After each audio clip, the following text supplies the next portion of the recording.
l'image unique Chanel. Donc on se retrouve aujourd'hui pour un sujet épicé. Mais avant d'aller plus loin, tu sais déjà ce que je vais te dire. S'il te plaît, abonne-toi à ma chaîne YouTube si tu ne me suis toujours pas. C'est très important pour nous. Et aussi à ma seconde chaîne YouTube si tu as envie d'en savoir un peu plus sur mes valeurs que je vais te mettre en barre d'informations. Donc il s'agit de la chaîne Lababs. Et aussi, deuxième annonce, si tu ne me suis toujours pas sur Instagram, moi je ne comprends toujours pas. Pourquoi est-ce que tu ne me suis pas sur Instagram? C'est hyper important, donc s'il te plaît, prends également le temps de me suivre là-bas. Donc pour cette chaîne, je pense que c'est plus le compte Lababs qui va t'intéresser. C'est là où je parle de mode, de beauté, de mannequinat, mais il y a aussi un peu mes valeurs. Et si tu veux en savoir un peu plus, tu peux me suivre aussi sur Lababs Citation, où là, bien évidemment, tout est rattaché au contenu de la seconde chaîne que j'ai, donc la chaîne YouTube Lababs. Trêve de bavardage. Donc aujourd'hui, on se retrouve pour un sujet vraiment très important pour moi. Comme vous pouvez le savoir, j'ai déjà fait une vidéo sur le thème. Donc on va parler du métissage. Vous savez que c'est une cause qui me tient à cœur, mais particulièrement, donc encore une fois, les métis, Europe, Occident, tout simplement, afro, on va dire afro-descendants. Parce qu'on va pas se mentir que c'est ce métissage qui fait quand même le plus polémique encore aujourd'hui, malheureusement. Donc avant d'aller plus loin, j'aimerais tout simplement dire que je ne suis pas sociologue, ni historienne, ni rien de tout ça. Je suis juste une fille qui donne son avis et qui a pu observer. Je précise ça pourquoi? Parce que là, je vais parler en fait de la perception du métissage aux États-Unis. Parce que j'ai eu la grâce de voyager pas mal dans ma vie et j'ai pu observer le regard des personnes d'un pays à l'autre sur mon métissage en fait, qui varie en plus d'un pays à l'autre où vraiment il y a des cases et vous savez très bien que la société aime les cases. Et du coup, je suis allée aux États-Unis donc 2 ou 3 fois en vacances et j'ai aussi tenté donc l'expérience américaine où j'y ai vécu pendant 1 an et j'ai pu vraiment voir que le métissage aux États-Unis était vraiment un sujet très complexe et très tabou. Et donc j'ai envie tout simplement de partager mon expérience. Et puis voilà quoi, de vous apprendre certainement des choses. Mais mon but n'est pas de clasher les États-Unis, mon but n'est pas de dire que voilà, ils n'ont rien compris. Non, c'est vraiment comme je vous dis pour ouvrir à la réflexion. Et tous les commentaires négatifs qui n'édifient pas, comme je le dis, je les supprimerai automatiquement parce que le but n'est pas de venir se clasher, mais juste vous pouvez ne pas être d'accord avec moi, mais d'être dans la bienveillance. Alors, premier point, il faut savoir qu'aux États-Unis déjà, c'est le pays des cases. C'est le pays vraiment, on va dire, des extrêmes. D'un autre côté, on va vous dire que c'est le pays de la diversité, c'est-à-dire qu'ils vivent vraiment tous ensemble, mais séparés. Comment est-ce que je peux dire? Par exemple, à New York, quand j'y étais dans l'équivalent d'arrondissement, mais eux, ils n'appellent pas ça arrondissement, tu vas avoir par exemple du côté droit le quartier italien et tu vas avoir à gauche le quartier chinois. C'est-à-dire qu'ils vivent collés ensemble mais vraiment en fait séparés. Chacun reste dans sa communauté. Et il faut savoir qu'aux États-Unis, c'est vraiment comme je dis un pays de cases. C'est-à-dire que par exemple, pour vous dire même déjà comment ils te qualifient, comment ils qualifient les personnes, ils ont un système, moi je l'ai vu quand je devais partir aux États-Unis pour le mannequinat, parce que c'est dans le cadre du mannequinat que j'ai vécu 1 an là-bas, parce que je voulais tester l'expérience américaine, moi j'étais dans mon American Dream, je voulais faire carrière là-bas et tout. Et déjà rien que lorsque vous réalisez votre visa, il y a donc on va dire le test de race, c'est-à-dire que aux États-Unis vous ne pouvez pas être simplement on va dire américain, sauf si vous êtes blanc. Sinon ça va être toujours Black American, Hispanic American. Voilà, mais il y a toujours quelque chose devant, asiatique avant américain, mais il n'y a pas tout simplement américain, sauf si vous êtes vraiment blanc, si vous êtes finalement issu de la majorité. Mais si vous venez d'une minorité visible, parce que clairement qu'on se le dise aujourd'hui aux États-Unis et même partout dans le monde, moi je ne considère plus que c'est forcément une minorité parce qu'avec justement le métissage, on devient autant la majorité. Mais dans les faits, tant que vous faites partie de la minorité visible, vous êtes obligé de rentrer dans une case, vous êtes obligé de préciser avant américain ce que vous êtes. Donc c'est souvent rattaché à votre couleur de peau. Et justement, la case donc métisse n'existe pas. Il n'y a pas la case mixed. C'est vraiment dans une case en fait. Si tu n'es pas blanc, mais que par exemple moi aux États-Unis je suis considérée de noir, c'est même pas la peine. Même en fait ils me voient, ils pensent même pas à se dire elle est métisse, elle est noire. Mais d'ailleurs on l'a vu avec le président Barack Obama qui en vrai est métisse. Et pourtant là-bas, il était noir. Il est considéré tout simplement de noir. Et comme vous pouvez le voir, je pense même au-delà de Barack Obama, toutes les stars américaines donc qui sont métissées, que ce soit Alicia Keys ou tout autre, se revendiquent tous généralement, automatiquement de black. En fait, ils vont même pas dire qu'ils sont métis, ils vont dire qu'ils sont black parce que c'est normal en même temps chez eux. C'est comme ça, on leur fait comprendre qu'ils sont noirs. Donc en fait, la question ne se pose même pas que je suis les deux. Moi personnellement, et ça c'est mon avis personnel, je trouve ça triste. Pourquoi? Parce que vous savez que moi en plus, si vous avez suivi ma première vidéo, je me revendique vraiment comme une métisse à part entière, c'est-à-dire d'un parent blanc et noir, et je l'assume. Et je trouve que malheureusement, comme c'est pas de leur faute, mais comme la société américaine a décidé que une personne métisse est tout simplement noire, c'est-à-dire une personne donc qui a un parent blanc américain et une maman et un autre pardon noir américain est automatiquement noir, fait que ils grandissent comme ça et puis la question ne se pose même pas. Et justement pour aller même plus loin où on voit que c'est vraiment finalement le métissage et l'unité qui est combattu, quand moi je prends l'élection donc de Monsieur Barack Obama, en vrai, comme l'a dit Martin Luther King, qu'il avait un dream, mais en fait c'est tellement profond, en fait c'est tellement plus profond. Pourquoi? Parce qu'en vrai, aux États-Unis, quand on analyse l'histoire américaine, on voit que finalement, il y a eu cette mixité qui a été combattue, cette unicité qui a été combattue comme souvent d'ailleurs partout dans le monde. Et du coup, en vrai, Barack Obama était pour moi comme la réponse en fait. C'est-à-dire qu'on a essayé de nous séparer, de nous diviser pendant des années, des décennies. Et là, on a un président en fait qui vient représenter l'unité. Mais malheureusement, comme la nation américaine, et c'est compréhensible aussi par rapport à leur histoire, l'origine de cette ségrégation, c'est la règle à la goutte de sang noir. Dans la loi américaine, une seule goutte de sang noir dans votre sang, vous classifiez directement dans la case noire. Pourquoi? C'était clairement pour ne pas que vous ayez les avantages des personnes blanches. Et cette règle a été institutionnalisée dans nombre d'États du Sud et servait de base au régime de ségrégation mis en place après la fin de l'esclavage. Elle est entrée dans l'histoire comme la règle de la goutte de sang. Une seule goutte de sang noir vous rangeait dans la catégorie des personnes de couleur et vous écartait des endroits réservés aux blancs. Un statut binaire qui servait aussi à décourager les mariages interraciaux interdits dans certains États du Sud jusqu'en 1967. Donc, comme vous pouvez le voir, l'histoire est vraiment lourde. On voit qu'à la base, quand on a créé donc cette loi de la règle de la goutte de sang, c'était vraiment pas valorisant finalement. C'était complètement négatif et c'est suite à l'esclavage. Donc encore une fois, tout revient à l'esclavage. Et c'est de là du coup que tout a découlé, la ségrégation, etc. Mais jusqu'à aujourd'hui, malheureusement, c'est encore resté dans les mentalités, c'est rentré dans les mentalités et ça fait que la question du métissage ne se pose pas et les gens, en fait, ça n'existe pas là-bas. Et pour vous partager mon témoignage, moi du coup, je suis partie, comme j'ai dit, pour le mannequinat et donc, je me rappelle, j'arrive aux États-Unis en agence, je dois donner tes informations et tout, etc., qui tu es et autres. Et du coup, là-bas, il y a la fameuse question donc, de la race. Déjà, pour moi, il n'y a qu'une race, il y a la race humaine. Et c'est tout, que tu sois blanc, noir, métis, hispanique, asiatique, etc. Pour moi, il y a une seule race, c'est la race humaine. C'est la société qui a rajouté tout ça. Après, tu as la race animale, tu as la race végétale, etc. Mais normalement, il y a une seule race. Mais aux États-Unis, du coup, il fallait remplir cette fameuse fiche là avec mes ethnicités. Et du coup, moi, je regarde la fiche. Et là, je me retrouve en face de la fiche. Et je me dis, mais il y a un petit souci en fait. Parce que je vois Black American, hispanique, je vois tout le reste, American. Mais moi, vous me connaissez, moi je revendique que je suis les deux. Donc je suis là en face de la fiche et je me dis, je fais quoi? Vous savez ce que j'ai fait? Moi j'ai mis les deux. C'est-à-dire, et puis il y avait black. Et en fait, même si je suis étrangère, il y avait black, il y avait white. Voilà, il n'y avait pas genre mixed girl, etc. Et ce que moi j'ai fait, j'ai coché sur les deux. J'ai coché sur black et white. Et j'ai écrit que je suis mixed. Mais vous savez ce que mon agence a fait? Mon agence, malgré ça, ils m'ont répertorié donc dans le book des mannequins comme un mannequin black. Une fois de plus, j'ai déjà expliqué et partagé mon témoignage. Je ne suis vraiment pas contre les femmes noires, etc. Vous pouvez retrouver, si vous tombez sur cette vidéo et que vous n'avez pas vu les autres vidéos, je vous encourage donc à regarder mon autre vidéo que je vais vous mettre en barre d'informations où j'expliquais que j'ai absolument strictement rien contre mon côté noir. Au contraire, je suis tellement fière de ça. Mais je ne peux pas choisir entre mon père et ma mère. Je ne peux pas choisir 50% de ma personne parce que non, c'est comme si je ne suis pas entière. J'ai besoin des deux pour exister. Et du coup, moi, je savais quelque part que peut-être ils n'allaient pas faire attention à ça, qu'ils allaient me mettre black sur le site. Mais c'est important pour moi de préciser parce que on ne sait pas comment petit à petit on sensibilise les gens. Il faut savoir que pour moi, ça passait un peu aux États-Unis quand je disais que j'étais mixed. Pourquoi? Parce que je suis étrangère. En gros, je ne suis pas américaine. Donc, en vrai, il faut savoir qu'aux États-Unis, l'image de la France est genre suridéalisée. C'est-à-dire que, franchement, quand tu dis que tu es française là-bas, ça t'ouvre des portes. C'est-à-dire qu'ils kiffent les Français. Ils sont là, ils vont te parler de l'élégance à la française, etc., etc.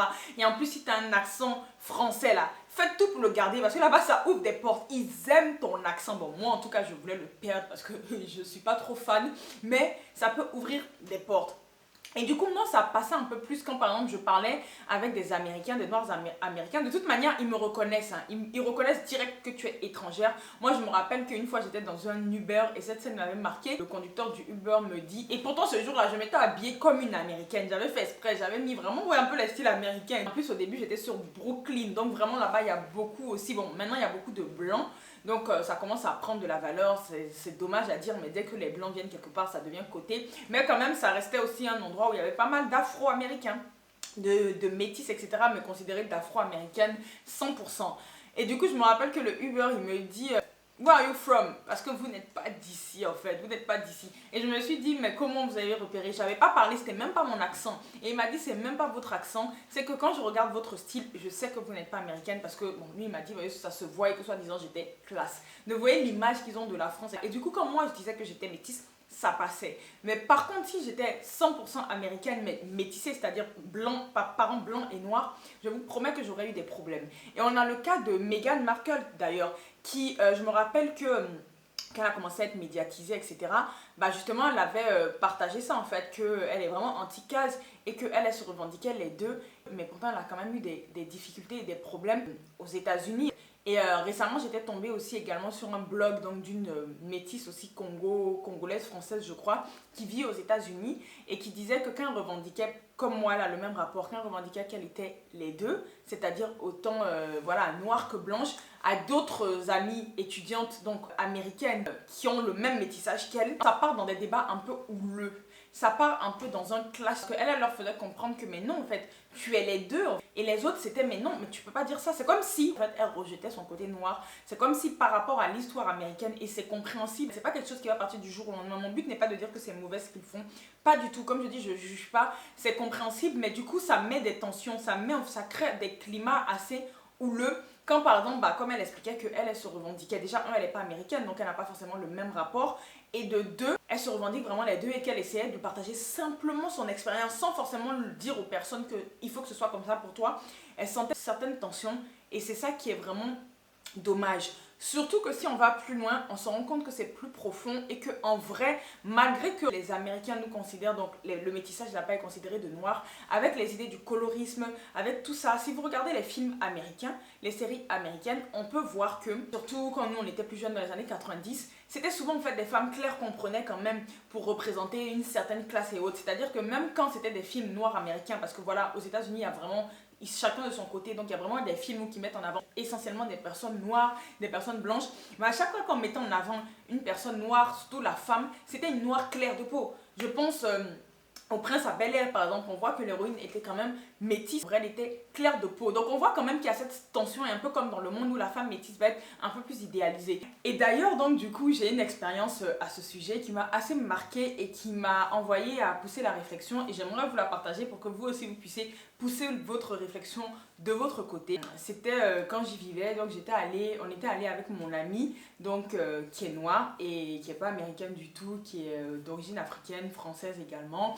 Et je me rappelle qu'il y a un samedi où on avait décidé, elle et moi, d'aller tout simplement à Harlem. Donc Harlem, il faut savoir que c'est un quartier qui reste quand même très afro en fait. Il y a beaucoup d'afro, c'est une communauté très afro aux États-Unis. Mais comme je l'ai dit, il faut savoir que c'est des quartiers avant, dans les années 90 et autres, qui étaient vraiment des quartiers considérés ghetto. Parce qu'il y avait la pauvreté.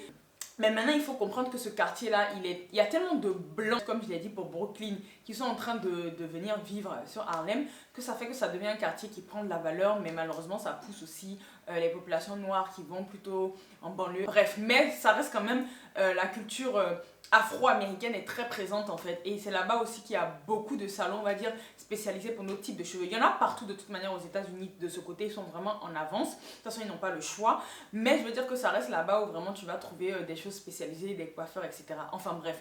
Et du coup, je me rappelle que ce samedi-là, on était allé donc à Harlem avec mon ami pour se faire coiffer. Moi, je me rappelle que j'avais coupé mes pointes, donc on me les avait lissées pour bien voir en fait la démarcation, etc. Bref, et puis bon, j'avais tout simplement envie de me lisser les cheveux ce jour-là. Retenez bien ce détail parce que c'est pas en vain que j'insiste. Donc, on finit donc de se faire coiffer chacune et tout. Et on avait décidé donc d'aller manger nos chips. Je me rappelle encore, petite promo d'ailleurs même, le baobab. si vous passez à Harlem, allez s'il vous plaît. J'ai envie de retourner à New York juste pour aller au Baobab. Parce que moi, je suis pas trop fan de New York. J'en parlerai également. J'en ai déjà parlé dans mon autre chaîne. Vous pouvez voir mon expérience à New York. Mais vraiment, on va aller au... Si je veux juste retourner là-bas pour aller au Baobab, parce que c'est une petite promo gratuite, c'est un resto sénégalais. Et le tchèp. Le tchèp. Laissez tomber. Un tchèp, non, ça te met KO. Tu sors de là même là. Bref. Donc voilà, nous on se dirigeait avec mon ami vers le Baobab. On voulait manger notre tchèp. Et on marchait dans la rue et tout, on parlait et tout. Voilà, bref, on chillait quoi. Et puis, à un moment, donc, il y a un noir américain, je précise également, c'est important. Donc, il commence en fait à s'approcher de nous et en fait, il draguait mon ami. Clairement, il draguait, il était intéressé, etc. Seulement que vous voyez, nous, on n'est pas le genre de fille qui remballe, ni elle ni moi. C'est-à-dire, même si on n'est pas intéressé, on est assez poli. Moi, franchement, j'ai du mal à remballer les gars. Genre, limite, même avant, même, c'était même problématique en fait. Parce que des fois, du coup, comme je ne sais pas remballer, il y a certains qui pensaient que voilà, ils pouvaient. Et puis, c'était des conversations pendant longtemps dans la rue. Enfin, bref. Et du coup, là, on parle, on n'essaie pas de le remballer, mais ma copine lui fait comprendre qu'elle n'est pas intéressée et qu'on est pressé, qu'on a faim. Le gars il continue et en fait il nous suivait, il marchait avec nous et franchement on avait fait en plus, il nous bloquait et tout. En fait elle était pas du tout intéressée, donc elle essayait diplomatiquement de lui dire stop. À un moment moi je disais rien tu vois, et à un moment en fait je voyais qu'elle s'en sortait pas, donc du coup j'ai juste fait excuse me, genre je lui ai dit excuse-nous. Mais en fait, et j'allais lui dire que franchement là on est pressé, on a faim et tout. Enfin bref, en tout cas je voulais l'aider et puis tout simplement lui dire qu'on n'est pas intéressé, qu'elle n'est pas intéressée, mais de façon diplomatique. J'ai même pas eu le temps de finir. Quand j'ai dit excuse-moi, le gars m'a dit oh stop en anglais. Toi tu te tais et tout avec tes cheveux que tu as lissés et que tu veux faire la blanche là. Donc tu es jalouse parce que je ne m'intéresse pas à toi et que je suis en train de m'intéresser à ton ami qui est noir. Oui. Black is beautiful. Avec ma copine, on était genre, hein? On était genre choqués parce que ça me fait rire même que j'en parle. Parce que déjà, le gars, il m'intéressait pas du tout. Hein? Et puis, j'ai même pas pensé ça en fait. J'ai même pas pensé ça en fait. À quelle heure, à quel moment j'allais penser ça? C'était tellement pas mon problème. Mais en fait, sa réaction, en gros, en y réfléchissant, est plus profonde. C'est plus profonde, pourquoi? Parce qu'on s'en rend compte que finalement le métissage, finalement, qui est même pas valorisé là-bas, c'est-à-dire en fait c'est considéré de noir si tu es métisse, mais on voit pourtant que malgré tout, il y a une certaine tension de la part de certains afros, je dis bien certains parce que pour moi c'est pas tous, de certains noirs américains qui vont quand même regarder la femme métissée du coup en mode elle est mieux, ou en fait avec une petite haine quelque part, parce que quand il a dit, moi j'ai tellement pas compris. Et vous voyez encore la place du cheveu. Pourquoi il a insisté sur mes cheveux? Déjà j'ai trouvé ça déplacé dans le sens où il ne me connaissait pas, il sait même pas qui j'étais, il connaissait pas mes origines ni rien. Tu sais pas comment dans la vie du quotidien j'ai tout le temps mes cheveux bouclés, je les assume, etc. Mais tu sais pas, toi tu vois quelqu'un un jour comme ça dans la rue et tu déduis en fait. Tu déduis. Et c'est là où je me suis dit, mais c'est beaucoup plus complexe. Donc on nous met cette règle de la goutte de sang. Mais pourtant, au fond, dans les mentalités pour certaines personnes, c'est quand même dérangeant en fait que tu sois plus clair que finalement, que tu sois clair de peau, que une personne noire. Et je me dis, c'est à cause du colorisme en fait. Parce que effectivement, on va pas se mentir qu'une femme claire dans cette société, qu'on le veuille ou non, j'ai donné mon avis dans l'autre vidéo, va passer mieux. Mais encore une fois, comme j'ai dit, c'est oui et non. Parce que quand tu as des réactions comme ça, pour nous, en fait, moi, je sais qui je suis, mais ça peut être des souffrances pour certaines personnes, alors que mon intention, à aucun moment en plus, n'a été de dire que je me mets au-dessus. Et franchement, ça a poussé la réflexion. Je me suis dit, mais attends, mais en vrai, c'est profond, finalement, dans la société américaine, ce qu'ils vivent. C'est profond parce que genre, on arrive dans les Black is beautiful, elle est mieux que toi, alors que, mais mon gars, j'étais même pas en train en fait d'essayer de dire que je suis mieux qu'elle, etc.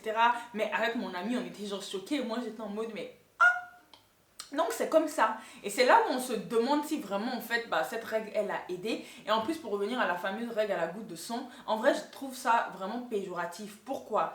Parce que gros ça voudrait dire que si tu as une goutte de sang noir, ça veut dire que ton sang n'est pas bon. Ça veut dire que le noir est combattu. Ça veut dire que tu es bonne à jeter, tu es bonne à être mise à part. Et je comprends clairement la souffrance honnêtement.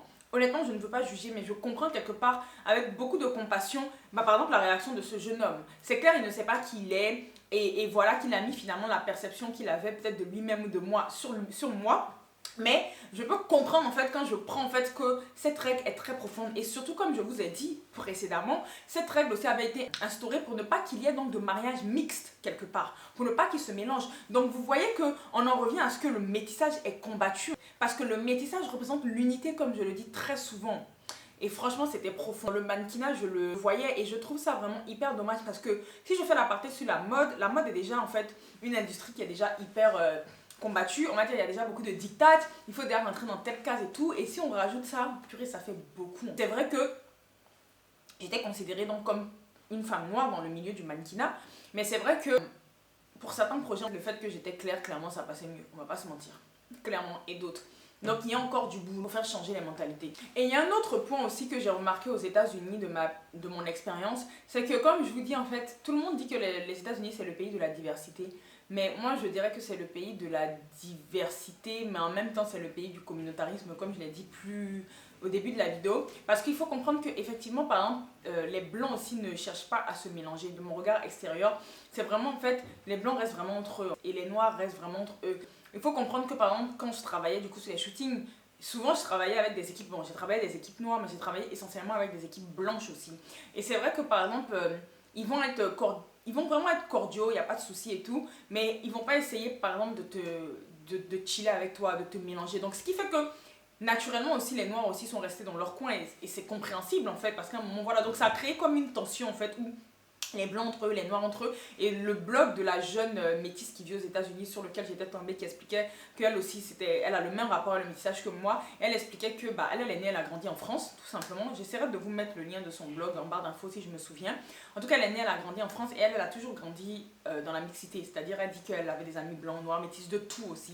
Et quand elle s'est retrouvée donc aller faire ses études aux États-Unis, naturellement, elle a grandi dans la mixité, donc elle se disait qu'elle voulait parler à tout le monde, blanc, noir, métis, tout ça. Mais elle s'est rendue compte que effectivement les étudiants blancs ne cherchaient pas à être proches avec elle. Ou même elle les observait en fait. C'est-à-dire qu'on est juste collègues de classe quoi. C'est-à-dire que voilà, si on est vraiment collègues de classe, je te demande quelque chose, tu me réponds et c'est tout. Mais ça s'arrête là. C'est-à-dire qu'ils finissent, chacun va chez soi avec sa communauté. Et du coup, ça fait que naturellement, les communautés restent entre elles en fait. Il n'y a pas ce mélange-là. Et c'est vraiment hyper dommage, je trouve. Et voilà, je voulais juste vous raconter, donc j'apporte pas de jugement, hein. Enfin j'ai donné mon avis bien évidemment, mais ce sont des faits tout simplement qui existent encore même aujourd'hui en 2021. Et qu'est-ce que vous en pensez vous? Si vous avez vécu aux États-Unis, partagez-moi votre expérience. Quel a été votre regard? Moi je sais personnellement que c'est aussi l'une des raisons pour lesquelles je suis rentrée, parce que c'est assez compliqué en fait aux États-Unis de pouvoir s'intégrer. Je vais pas mentir que quand même moi c'est quelque chose qui est important pour moi en fait, donc ça me dérangeait. Puis bon, je savais que c'était tout simplement pas fait pour moi, que c'était pas ma terre de destinée. Donc voilà, mais je trouve que toutes ces cas, finalement, comme je vous dis, empêchent les êtres humains d'être uniques, empêchent à chacun de revendiquer son unicité et finalement nous empêchent de briller. Alors que le but, c'est vraiment qu'on puisse affirmer qui nous sommes sans pour autant en fait se sentir rejeté par la société dans laquelle nous vivons et finalement même dans notre pays. Tout simplement, je me dis vraiment la métisse ou le métis aux États-Unis qui revendique les deux, en fait quelque part il sera mal vu en fait, il sera mal vu des autres tout simplement parce qu'il revendique les deux. Et du coup, ça fait que les gens intériorisent cette douleur parce que je suis sûre et certaine, je sais qu'il y en a plusieurs en fait qui aimeraient affirmer les deux mais qui ne peuvent pas. À cause de l'histoire, de la pression sociale de l'endroit où ils vivent. Donc une fois de plus, ça me confirme ce que je dis souvent, la perception qu'on a de nous-mêmes est fortement influencée par l'environnement. Vous l'avez vu avec mon témoignage, vous avez vu avec le témoignage de l'autre jeune fille métisse qui a le même rapport que moi et de l'autre qui est née aux États-Unis, qui a grandi là-bas, un parent blanc et noir, mais pourtant qui se revendique de noir. Autant en vrai, elle a 50% de son sang qui est blanc. Je trouve que notre identité ne devrait pas se résumer à l'esclavage, se résumer aux blessures du passé, etc. Mais qu'on doit pouvoir oser affirmer qui nous sommes. Parce que je suis convaincue que si dans le passé on a réussi à avoir des victoires, ne serait-ce que par exemple Rosa Parks qui a simplement dit nah, je me lève pas, on en est là aujourd'hui. Je suis convaincue que si aujourd'hui il y a beaucoup de métis, que ce soit aux États-Unis ou autres, qui revendiquent en fait, qui disent que nous on a envie d'avoir notre place, ou même toutes les minorités visibles là puissent tout simplement revendiquer qui elles sont, il y aurait beaucoup de choses qui cesseront. Mais bon, après d'un autre côté, les gens ne savent pas aussi qui elles sont, et puis ne se posent pas forcément cette question là, parce que tu es né dans cet environnement, c'est comme ça. Enfin bref, donc voilà, moi j'en arrive à la fin de la vidéo. Il faut savoir qu'il va en avoir d'autres, des séries comme ça. J'ai vraiment envie de faire une série de vidéos sur la perception du métissage dans le monde. Donc là j'ai commencé avec les États-Unis, j'en ferai d'autres en fait, hein, sur mon expérience américaine, même la vie là-bas et tout. Mais je vais faire aussi sur le métissage en Afrique du Sud, parce que là-bas c'est autre chose aussi. Et vous allez voir que c'est là où on se rend compte que le métissage est combattu, qu'il y a quelque chose de précieux dans l'unité finalement d'un blanc et d'un noir qui est combattu clairement. Et je vais faire aussi sur le Brésil, mais j'ai vraiment envie de me renseigner et puis d'autres vidéos pour qu'on puisse comprendre d'où vient le problème et que finalement chaque personne puisse être libre d'assumer qui elle est réellement, de briller. Donc voilà les uniques, dites-moi quel est encore une fois de plus votre rapport avec le métissage, ce que cette vidéo vous a dit, votre expérience, si vous avez vécu aux États-Unis, si vous êtes allé en vacances, etc. Peut-être que c'est différent du mien. Puis je vous dis à la prochaine et n'oublie surtout pas que tu es précieux et unique. Ciao!